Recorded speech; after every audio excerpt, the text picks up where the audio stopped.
If a ghost puts on its own pants, can you really say it's a dead, imaginary fiction monster? Or does it become alive again through taking its clothing destiny in its own two floaty goblets, pulling it on one leg at a time? I propose that we redefine life to accommodate those who have earned it despite its absence. We are not gods. We are not necromancers, giving and taking life at our whims. But we are political animals. We got the vote. We should use it. Vote yes on Proposition Ghost Resurrection to say you're okay with calling ghosts alive. If you think about it, aren't they alive?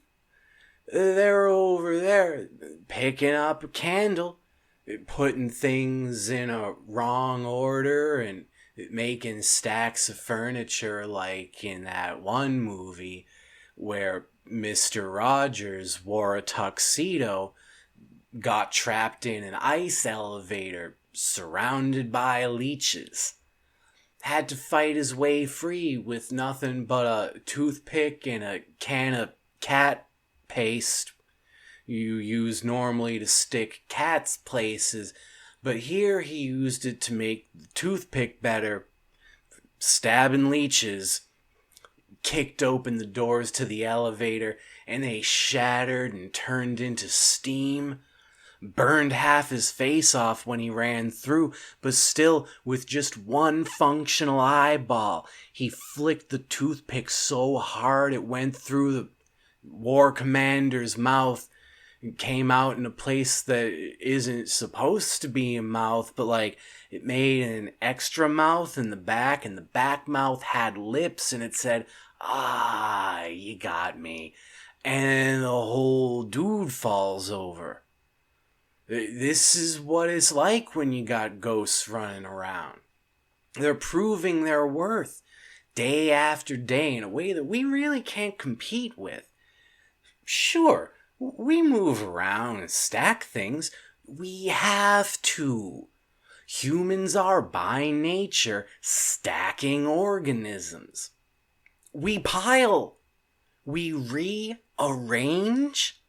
Find the center of mass. Use that to help us reallocate gravitational pressure. Have you seen that mini-series that they did on the Mall Harp channel? Where there was this tower, and it was just like crawling with wizards, and normally you got like one wizard per tower. Maybe an apprentice if you're lucky.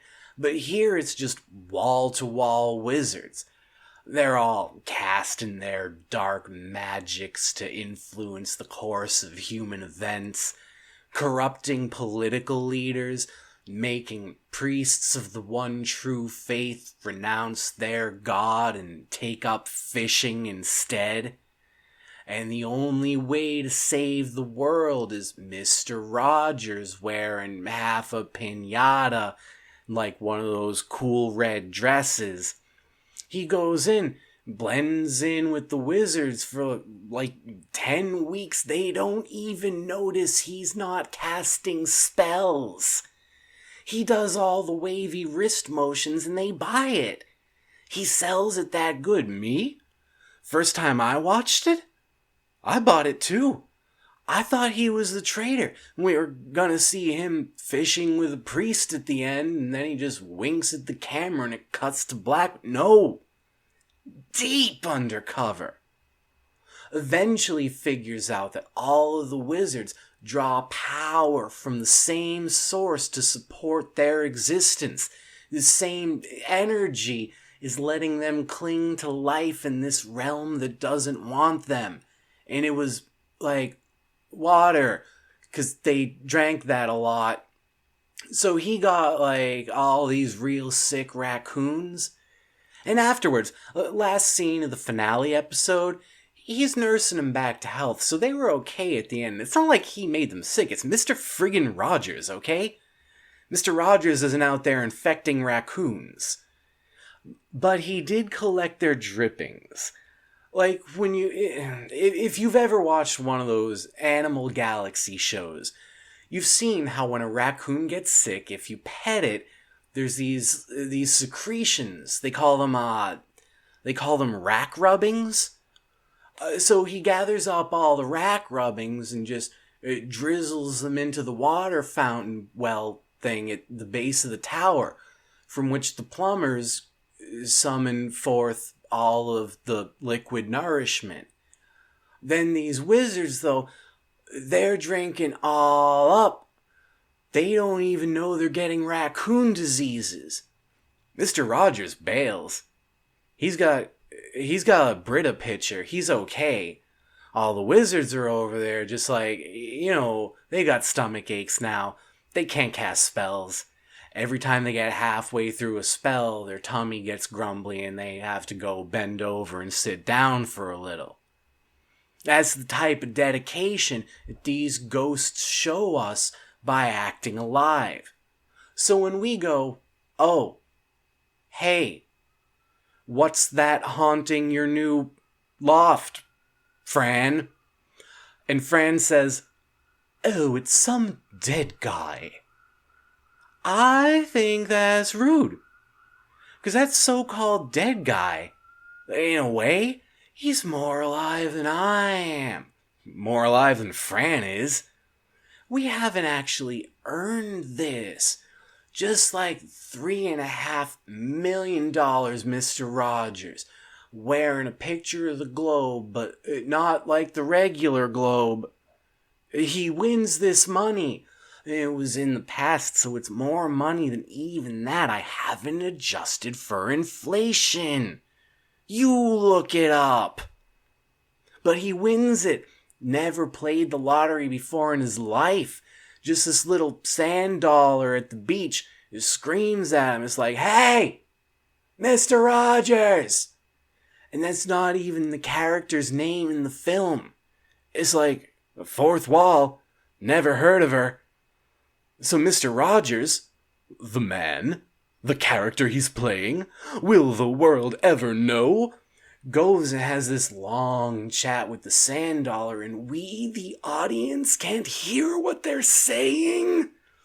The strain of it, of watching this and wanting to know. And then, it's surreal, fun, happy flick. He gets the winnings. He doesn't fall into some sort of gambling addiction.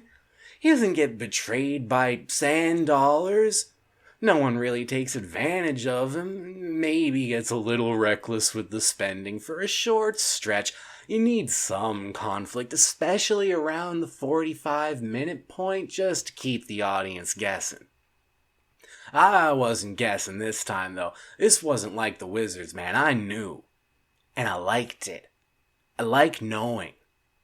But then at the end, the sand dollar does come back. It's in his mailbox. The mailman who brought it thought it was just an envelope.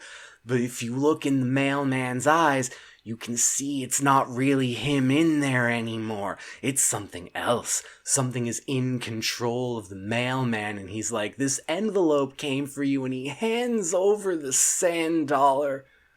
Mr. Rogers takes it. He doesn't look surprised. He knew this was gonna happen, and then your brain thinks back to early film times. That conversation on the beach. Did the sand dollar prepare him for this very moment? So he talks to this sand dollar, right? And this time, well, we still can't hear it. It's a much shorter conversation. Mr. Rogers just nods up until the last bit when he says to the sand dollar, so we move to phase 2. And then the sand dollar, We can't look. The special effects were kind of a tricky subject at the time. Okay, I bet if they put out a special edition, it's going to be like a CGI sand dollar with a big cartoon smile plastered across its face and a wacky catchphrase like "That's the spirit, Raji." But now, while the sanctity of this utter classic is intact, all we see is Sand Dollar sits in his hand and move to phase 2, and it doesn't nod because it can't. It's a frickin' Sand Dollar. But it somehow projects the concept of having nodded. Mr. Rogers, too, joins in the nodding. Creepy grin spreads across his face. Cut to black. The cut to blacknesses in Mr. Rogers' filmography and mini-serography, just artful beyond imagining. Vote for ghosts being considered alive. Go catch up on your classics.